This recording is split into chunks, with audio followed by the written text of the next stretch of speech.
सबसे पहले बात करेंगे गृह मंत्री अमित शाह के उत्तराखंड के दौरे की। आज देवभूमि के दौरे पर अमित शाह रहेंगे।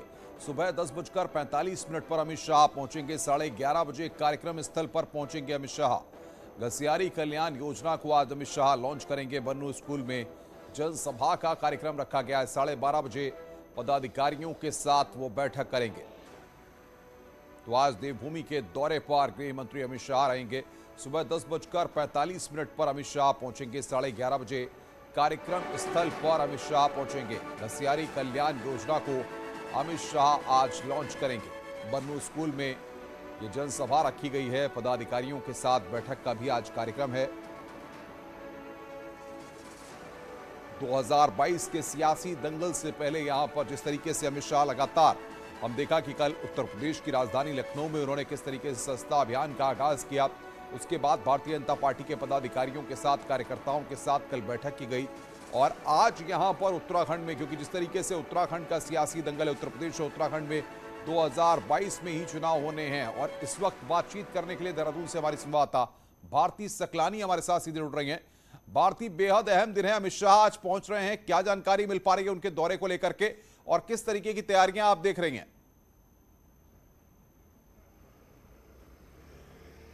चुनावी शंखनाद आज बीजेपी पूरी तरह से ये कहा जा सकता है अनुपम की करने जा रही है। और उसके लिए किस तरह की तैयारी, सबसे पहले मैं वो आपको दिखा देती हूँ। बीजेपी ऑफिस से लेकर ये आप देखिए जो पूरी सड़क है, किस तरीके से पोस्टर, होर्डिंग, बैनर से पटी पड़ी है। सुबह 11:15 बजे जॉलीग्रांट एयरपोर्ट पहुंचेंगे अमित शाह और उसके बाद 11:30 बजे वो पहुंचेंगे बन्नू स्कूल स्थित जहां पर उनका कार्यक्रम होना है, उस कार्यक्रम स्थल पर। और वहीं से वो घसियारी कल्याण योजना, जो कि बहुप्रतीक्षित योजना है बीजेपी सरकार की, उसको लॉन्च करने जा रहे हैं। फिर उसके बाद चुनावी शंखनाद करेंगे। और सबसे इंपॉर्टेंट जो बीजेपी ऑफिस में होने जा रही है पार्टी कोर ग्रुप की मीटिंग, उसमें यह माना जा रहा है कि किस तरीके से चुनावी रणनीति बीजेपी बनाने जा रही है, उसको लेकर चुनावी नब्ज यहां पर टटोलेंगे नेताओं की अमित शाह। और पार्टी कार्यकर्ताओं में जबरदस्त उत्साह इसको लेकर देखने को मिल रहा है अनुपम। सभी जगह पर यहां पर आप देखिए देर रात तक ये पूरे पोस्टर, होर्डिंग, बैनर्स यहां पर लगाए गए हैं, झंडे, और पूरे शहर को इसी तरीके से पाट दिया गया है। बिल्कुल भारती, हम देख रहे हैं इन तस्वीरों को। आगे भी आपसे अपडेट लेते रहेंगे। बहुत बहुत शुक्रिया आपका हमारे साथ जुड़ने के लिए और बातचीत करने के लिए। देश के अलग अलग शहरों में लगने वाले हुनर हाट का आयोजन इस बार देहरादून में हो रहा है। केंद्रीय अल्पसंख्यक मंत्रालय की तरफ से लगाए जा रहे हुनर हाट में 30 प्रदेशों के शिल्पकार, काश्तकार अपने प्रोडक्ट के साथ पहुंचे हैं। क्राफ्ट, कल्चर और खान पान को बढ़ावा देने वाले हुनर हाट का उद्घाटन केंद्रीय मंत्री मुख्तार अब्बास नकवी और मुख्यमंत्री पुष्कर सिंह धामी ने किया। वहीं इस कार्यक्रम में पूर्व मुख्यमंत्री त्रिवेंद्र सिंह रावत और तीरथ सिंह रावत भी मौजूद रहे। देहरादून के रेस कोर्स में चल रहा हुनर हाट अगले 10 दिन तक चलेगा। वहीं मुख्यमंत्री पुष्कर धामी ने कहा कि राज्य सरकार लोकल प्रोडक्ट को बढ़ावा दे रही है। वहीं मुख्यमंत्री ने जब केंद्रीय मंत्री से कहा कि उत्तराखंड के शिल्पकार और काश्तकारों को भी देश के दूसरे शहरों में लगने वाले हुनर हाट में मौका दिया जाए, केंद्रीय मंत्री ने इस पर सहमति जताई।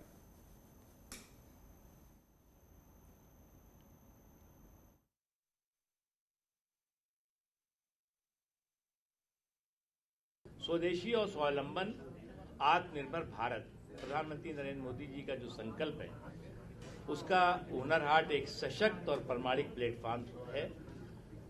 और मुझे इस बात की बहुत खुशी है कि हमारे मुख्यमंत्री जी, पूर्व मुख्यमंत्री जी, पार्टी के बहुत ही वरिष्ठ लीडर्स, संसद सदस्यगण आज यहाँ पर जो देश भर के दस्तकार शिल्पकार हैं उनकी हौसला अफजाई करने, उनका उत्साहवर्धन करने आए हैं। माननीय प्रधानमंत्री जी का जो एक आत्मनिर्भर भारत और लोकल फॉर वोकल का जो नारा है, वो इस प्रकार के जो हाट बाजार हमारे लगते हैं, उनसे उन सभी को एक अपनी जो उनकी प्रतिभा है, जो उनका काम है, उसको दिखाने का अवसर मिलता है। उनके लिए एक बाजार मिलता है, अपने उत्पाद को मार्केट में लाने का उत्साह सबसे अच्छा माध्यम होता है। आगे बढ़ते हैं। देहरादून में कांग्रेस के सस्ता अभियान में हरीश रावत ने शिरकत की। उन्होंने कांग्रेस में ज्वाइन करने वालों को दही जलेबी खिलाकर सस्ता दिलवाई। इस दौरान हरीश रावत ने कहा है कि चुनाव तक पार्टियां ऐसे ही सस्ता अभियान चलाएंगी। रावत ने बीजेपी सरकार पर भी निशाना साधा और कि अब प्रदेश में महिलाओं को घसियारी कहकर अपमानित किया गया।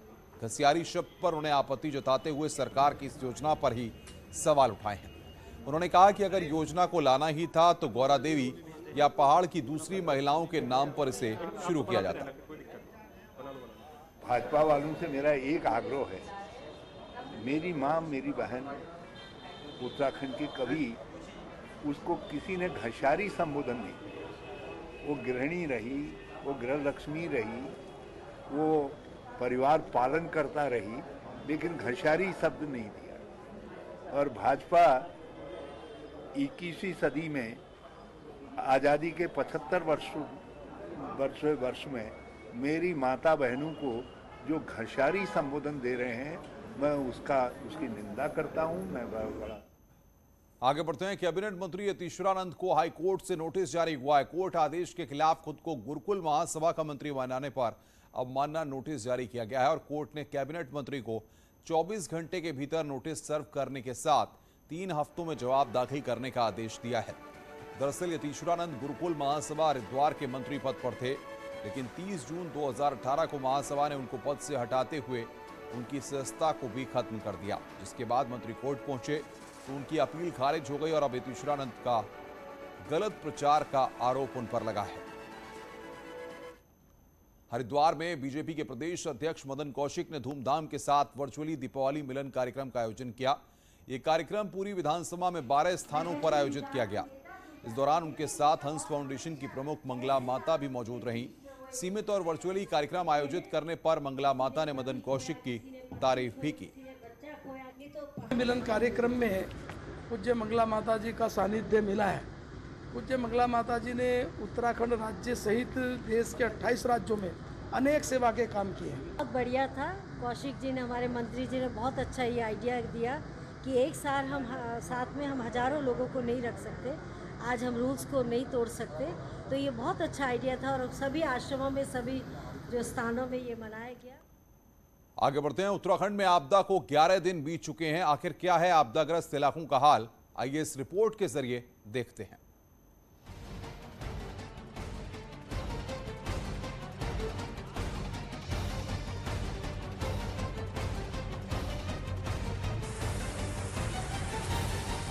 अठारह अक्टूबर को आई भीषण प्राकृतिक आपदा ने अपने पीछे नैनीताल जिले के रामगढ़ में लोगों के सामने कई भयानक यादें छोड़ी हैं, जो शायद कई सालों तक इनके जहन में जिंदा रहेंगी। लेकिन इतनी भीषण प्राकृतिक आपदा के बाद भी यहाँ के लोगों ने हिम्मत नहीं हारी है। लोग दीपावली से पहले आपदा की चपेट में आए अपने घरों और दुकानों को संवारने में जुट चुके हैं। हरीश कार्की और उनका परिवार जहां नए पीलरों के सहारे पुरानी दुकान को बचाने की कोशिश कर रहा है, वहीं कई लोग अपने खेतों और बगीचों को फिर से संवारने में जुट गए हैं। पिछले 10 साल पहले भी यहाँ ये ऐसी आपदा आई थी और लगभग हमने 10 साल में मलबा बाहर किया था। 10 साल लग गए थे और उसमें पेड़ फिर से डाल दिए थे। इस साल से फल देने लग जाता हमें, लेकिन ये बगीचा बनते ही फिर आपदा आ गई। सारी दुकान हमारी बह गई है, तो जिसमें हम रोजी रोटी कमाते थे वो गया और हमारा घर, ये सारे खेत चले गए, तो इसलिए हमें बहुत दिक्कत है। वाकई अपने फलों और प्राकृतिक वातावरण के कारण देश दुनिया में मशहूर इस खूबसूरत रामगढ़ की आपदा के बाद की ये तस्वीरें डराने वाली हैं, क्योंकि ये अपने साथ ऐसे निशान छोड़ गई हैं जिनकी भरपाई आसान नहीं। हालात के आगे लाचार लोगों के लिए सरकारी सहायता ही अब एकमात्र जरिया है। अंदर में इतनी मिट्टी, ढेर मिट्टी का ढेर कमरे से निकाला है, क्या खाते हैं बच्चे, कहाँ जाते हैं? ये गरीबी आरों में कीड़ा पड़े, ऐसे गरीबी, आधे जमीन दाल जो बोई थी वो सब चले गई, अब क्या खाऊं? बहुत परेशानियां और दिक्कतें आ रही है यहाँ पे। अब देख ही रहे होंगे आप लोग हालात, बाढ़ आके घर, बगीचा, राशन पानी सब बह गया है। अब इसमें हम क्या कर सकते हैं, बड़ी दिक्कत परेशानियां हैं। जाहिर है कुदरत ने जो कहर बरपाना था वो बरपा दिया, लेकिन अब लोगों को आस सरकार से है और सरकार भी लगातार लोगों की मदद के लिए आगे आ रही है। रामगढ़ से न्यूज़ 18 के लिए संवाददाता शैलेंद्र नेगी की रिपोर्ट। तो ये तस्वीरें वास्तविकता को, हकीकत को बयां कर रही हैं। आगे बढ़ते हैं। भारत चीन सीमा को जोड़ने वाले मार्ग पिछले दिनों हुई बर्फबारी से बंद हैं, जिन्हें खोलने के लिए बीआरओ युद्धस्तर पर लगातार प्रयास कर रहा है। सुबह और शाम के तापमान में भारी गिरावट के बाद इन स्थानों पर लगातार कड़ाके की ठंड पड़ रही है। बर्फीली हवाएं बीआरओ के रास्ते में रोड़ा बन रही हैं, लेकिन उसके बावजूद भी बीआरओ की टीम लगातार मौके पर बर्फ हटाने का काम कर रही है। मूसापानी, घस्तोली, रत्ताकोड़ा, माड़ा बॉर्डर की सड़क बर्फ से पूरी तरह से ढकी हुई है। अभी तक यहां करीब 8 फीट तक बर्फ जमा है।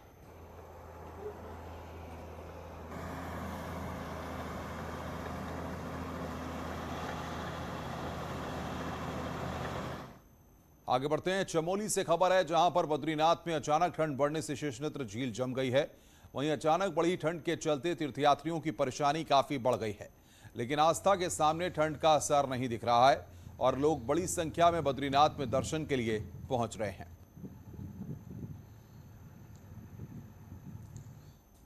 खबर चमोली से, जहां पर बद्रीनाथ से आगे सतोपंथ में बर्फबारी के बाद अद्भुत नजारा दिख रहा है।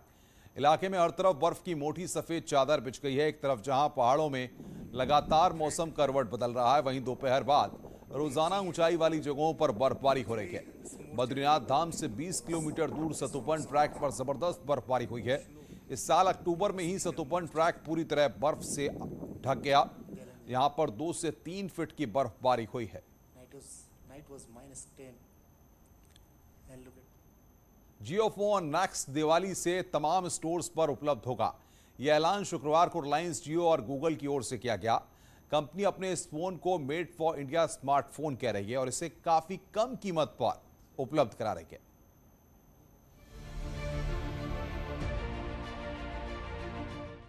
दिवाली पर जियो का धमाकेदार तोहफा 1999 रुपए में मिलेगा।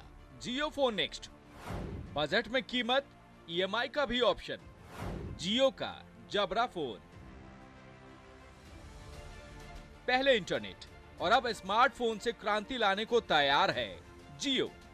लॉन्चिंग के लिए त्योहार और कीमत भी तय हो चुका है और उसे जग जाहिर भी किया जा चुका है। जियो फोन नेक्स्ट दिवाली पर लॉन्च होने जा रहा है। कंपनी ने शुक्रवार को फोन की कीमत, फीचर्स और अन्य ऑफर्स की जानकारी साझा कर दी। ये फोन आप मात्र 1999 रुपए देकर बाकी कीमत ईएमआई के जरिए भी चुका सकते हैं। अब फोन को खरीदने का तरीका भी जान लीजिए। जियो फोन नेक्स्ट खरीदने के लिए निकटतम जियो मार्ट डिजिटल स्टोर पर जाएं या www.jio.com/next पर जाएं या 7018270182 पर व्हाट्सएप के जरिए हाई लिखें। इसके बाद कंपनी की तरफ से कंफर्मेशन मिलने पर जियो मार्ट रिटेलर के पास जाकर अपना फोन कलेक्ट कर सकते हैं।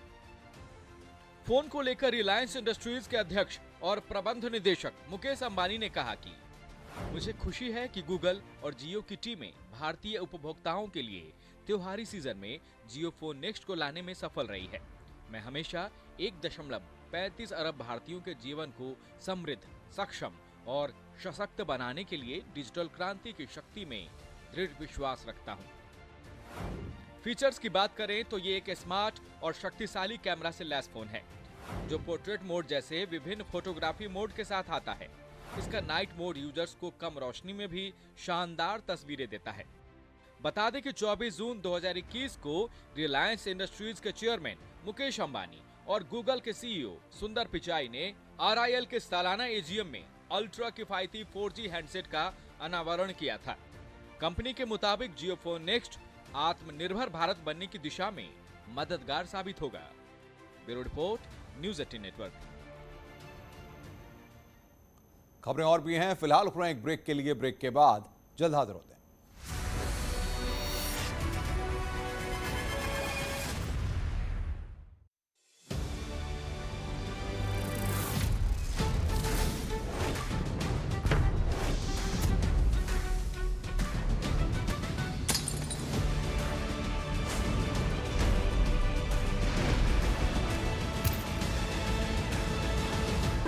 कानपुर में चोर गिरोह का खुलासा, पुलिस ने 5 लोगों को किया गिरफ्तार। कब्जे से चोरी का सामान भी बरामद। सजेती थाना क्षेत्र की घटना। मथुरा के गोवर्धन में एक प्रधान प्रतिनिधि का हाई वोल्टेज ड्रामा, वीडियो हो रहा है सोशल मीडिया पे वायरल। ट्रैफिक पुलिस पर परेशान करने का आरोप। बुलंदशहर में कचहरी परिसर में 2 पक्षों में जमकर मारपीट, पति पत्नी के विवाद में बीच सड़क पर जमकर हुई हाथापाई।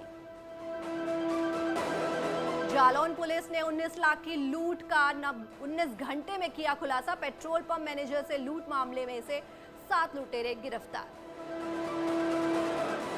जालौन लूटकांड के साथ सभी लुटेरे मध्य प्रदेश के रहने वाले थे। लुटेरों के पास से 3 अवैध तमंचे, कारतूस सहित घटना में प्रयोग की गई 2 मोटरसाइकिल, 1 कार बरामद की गई।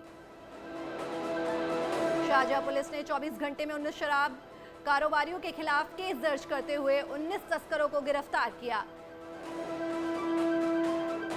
शाहजहांपुर पुलिस ने जुआ में खेल रहे 32 जुआरों को गिरफ्तार किया। भारी मात्रा में नकदी तमंचे बरामद किए। भदोई में एक्सिस बैंक की एटीएम मशीन को काटकर चोरी की कोशिश का क्राइम ब्रांच ने किया खुलासा। 2 शातिर बदमाशों को किया गिरफ्तार। बहराइच में इंडो नेपाल बॉर्डर पर जवानों ने 2 नेपाली तस्करों से 3 किलो 40 ग्राम चरस की खेप बरामद की।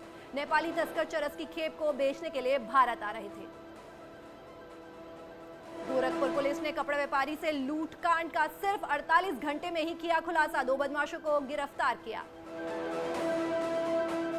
अमरोहा में गंगा तिगरी धाम पर मेले को लेकर प्रशासन ने पूरी की सभी तैयारियां।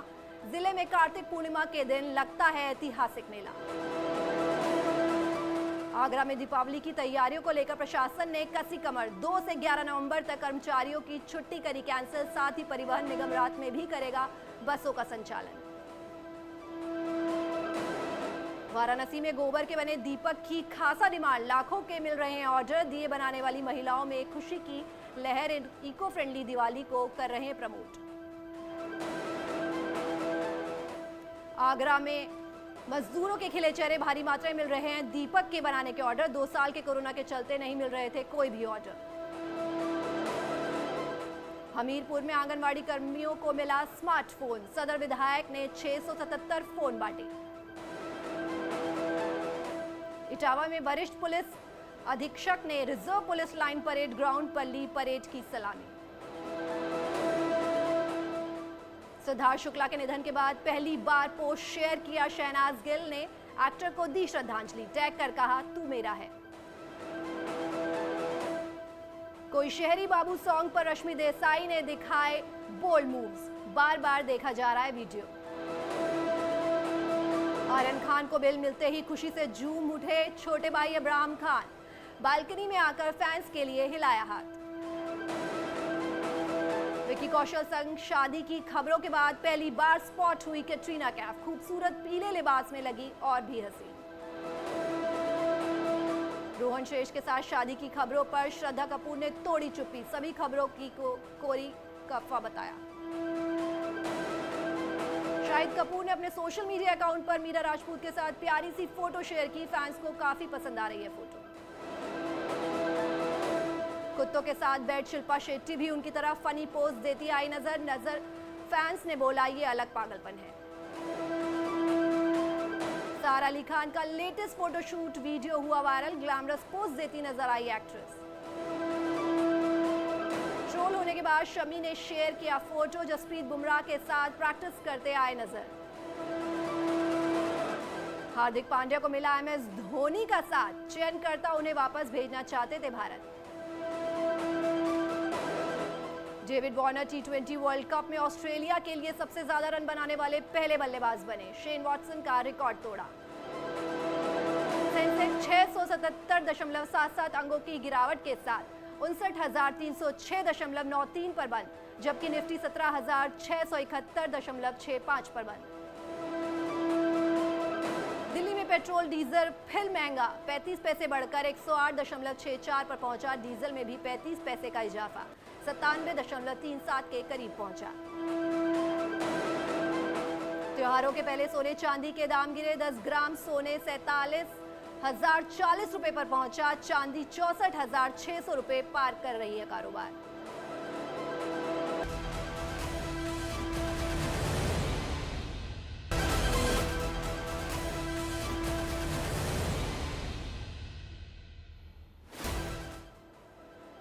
नमस्कार, स्वागत है आपका और आप देख रहे हैं उत्तर प्रदेश उत्तराखंड एक्सप्रेस।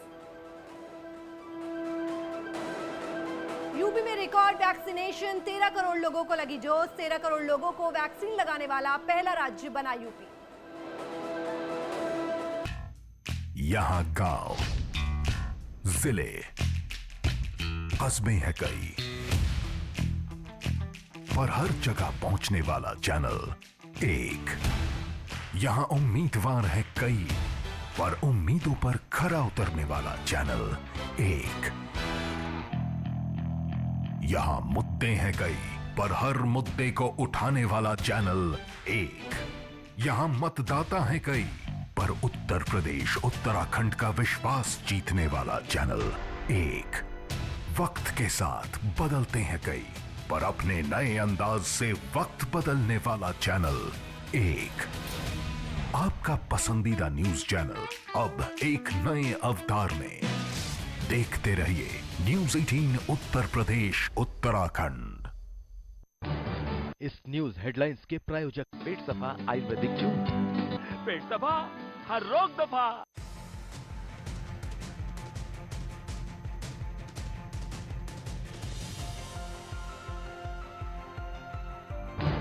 इस न्यूज हेडलाइंस के प्रायोजक पेट सफा आयुर्वेदिक जूस।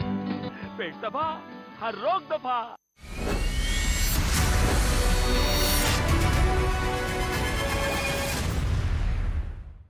स्वागत है। ब्रेक के बाद रुड़की के कई गांवों में डेंगू का कहर बना हुआ है।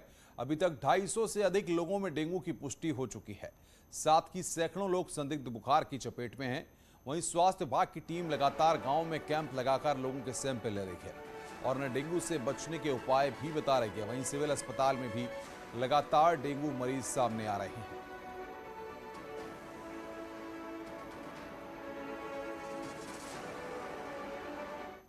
हमारे यहाँ तो सीमो के द्वारा आसपास के गांव से सैंपल भिजवाए जा रहे हैं। पूर्व में एक डंडौरा के पास में एक गांव था, वहाँ पे थोड़ा सा एक सेंटर बना था जो वहाँ पे कंट्रोल में आ गया है डेंगू पूरी तरीके से।